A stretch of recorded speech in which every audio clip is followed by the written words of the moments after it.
tayo ngayon sa Don Quixote.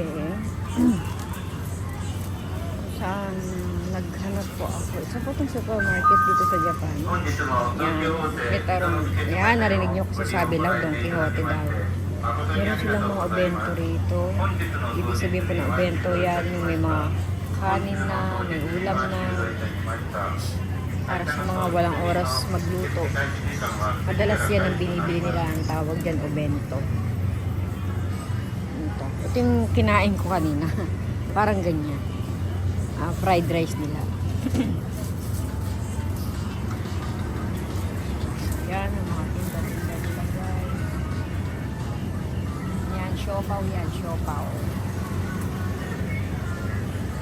Wala po yung siling haba. Naghahanap ako ng siling haba.